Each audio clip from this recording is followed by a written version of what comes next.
Hey Firestarter, Sarah Hart here, your branding BFF, and we're going to dive into your firebrand logo in Canva.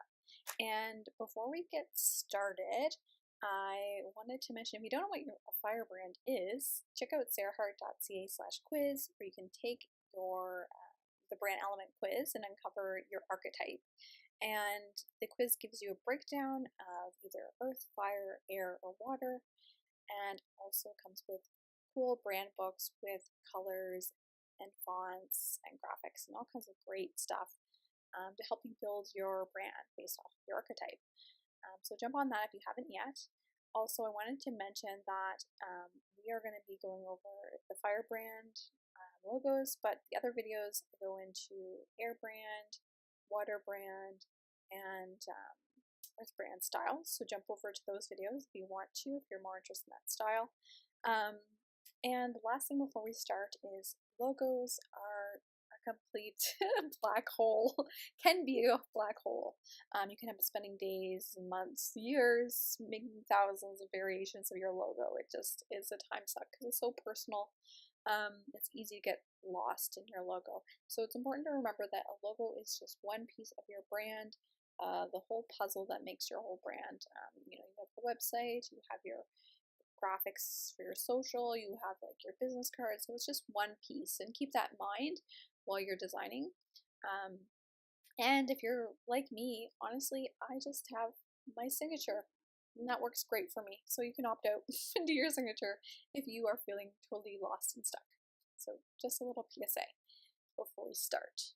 All right, so for firebrands, let's just take a peek at your style here. You guys are totally the rebels, the fiery rebels of the brand archetypes. You have a very bold, powerful style. And when it comes to colors, lots of vibrant hues and color palettes, really powerful fonts. And it's really important for you guys to have logos that capture that boldness and uniqueness that you put out there into your brand. So a couple examples, inspirations I was looking at for firebrands are sort of this one here. Firebrand logos are different, and we're actually in a time where we're seeing this more, just like different ways of doing branding and logos. So kind of like this kind of unique, you can see this little Pet Diva logo at the bottom there, kind of like cool different font, sort of like these texts that's kind of titled over top of each other, where you have museums on separate lines with really bold, simple typography, but really sort of crisp and different, and sort of having lots of cool elements and shapes that are incorporated into your brand. So that's really the fire style. It's just like not really following the rules. So the designs we're looking at today are these ones here. So you can see I've incorporated a lot of sort of graphic elements, because that's very, the fire style is very minimal, can be very minimal, but with lots of pops of color and elements. So to make variations on this, actually wanted to bring up this one here. You can see that I want to show these because with a firebrand, it's not just about, it's a very simple layout, like having this sort of banner with the name on the bottom, and then just incorporating this. I just wanted to show like an example. This might be like a brochure or a social post. You can see here having like the blue, bright blue with the triangle shapes, and always having your banner. This could be on your website, this could be through everything. Gives it a consistent look. So something as simple as this with a nice bold typography is very firebrand. I actually have a couple variations on this too, where we're using this sort of this square imagery. I think we saw this. I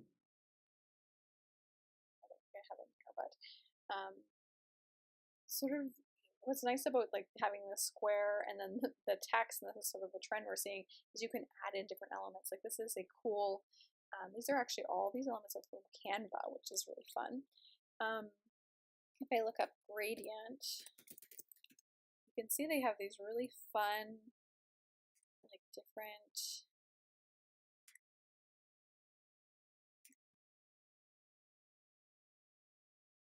these cool shapes. You can set the gradient colors to them. There's some like really fun, playful sort of brush stroke ones as well. And these are really, really fun. I like these quite a bit. But yeah, I really like this bold design, and just having these set behind so that they are sort of behind that box, kind of.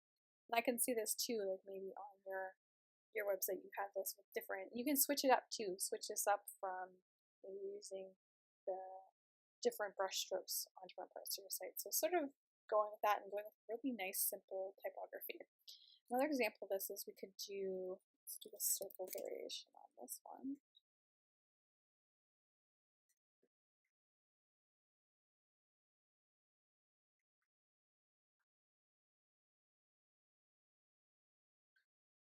So we could put this, I'm sort of inspired by what's going on here. That's really kind of cool. Let's do variation. It's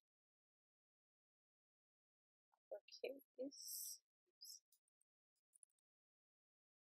Let's do a nice uppercase, and you can adjust the spacing. If you do uppercase and then make the letters wider, you create more of a sort of elegant, refined sort of feel than having it set lowercase. So depending on your brand, if you want your brand to be a little bit more refined versus approachable, you can switch that up.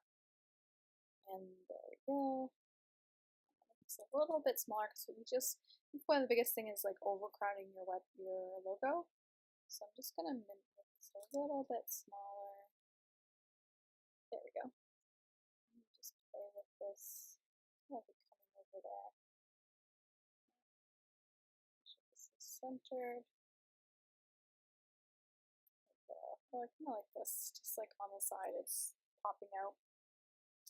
I bet I can do this. I forget how to do it, but there's a way that I can make this actually in a circle, I believe.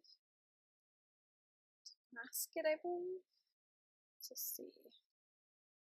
Yeah, so if I double click on this, I can only show parts of it here. Or I can only do it in a square shape. There. That's kind of interesting too.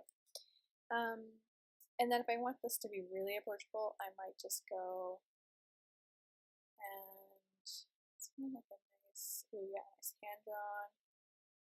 Turn off the uppercase spacing and then 0. It's a lot bigger. 6. And then I can really, especially if you have your name on 2 lines, you really want to adjust the spacing between the 2 lines. So the line height, so it comes up nicely. You can actually, if it looks nice, if you're lucky, the letters will actually look nice when they come up together. So the W and the N and the A kind of fit nicely there like that. So depending on your style, you want to like play with the font. You can also make the bottom font here. And change the color. You don't want to go too crazy with it. I personally like to keep it all on the same, especially if you have a graphic in the background. But let's say we remove this graphic.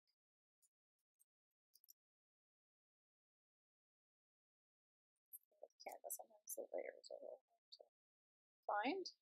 Let's say I wanted to, if I remove that graphic, I think it gives me a little bit more permission to, there we go, add a little bit more color, right? You want to balance color.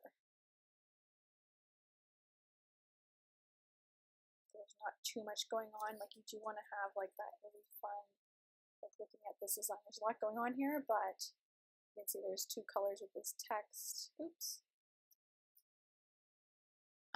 But the logo is kind of like in one color. So you just want to balance and make sure you're not overdoing it. That can be a thing, especially for flyer brands if you have a really passionate sort of style. Cool. Nice. So next one is I wanted to do kind of like a quirky way. I kind of like this. So I just texted it. Yep, I did.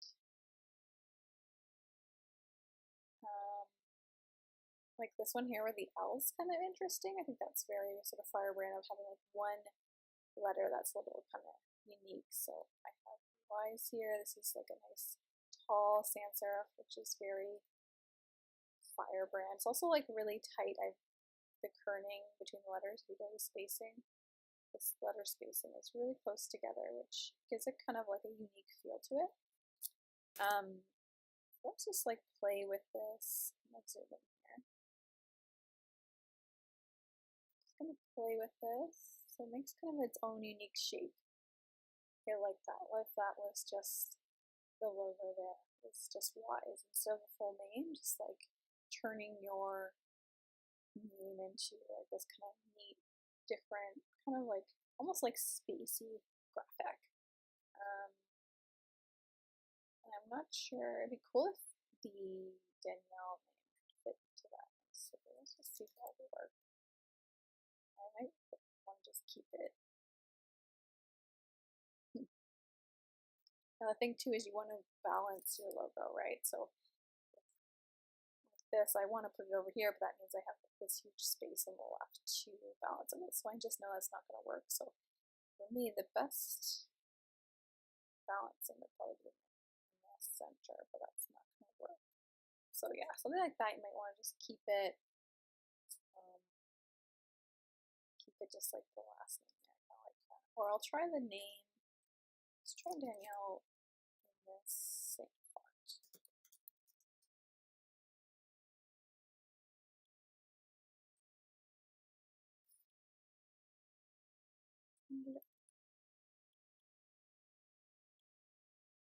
Fit in somehow. Ooh, and you can kind of play with this. I feel like it'd be kind of cool if this could fit in under the L there, like kind of hanging off the L. So you can kind of play with it. That's a big part of your logo design, is just sort of playing with your name, playing with how all these elements can work together. And it's important to, as the firebrand, to just really kind of push yourself and do something that's a little out there and not like everybody else. All right, hopefully you liked this training, and I'll see you in the next one.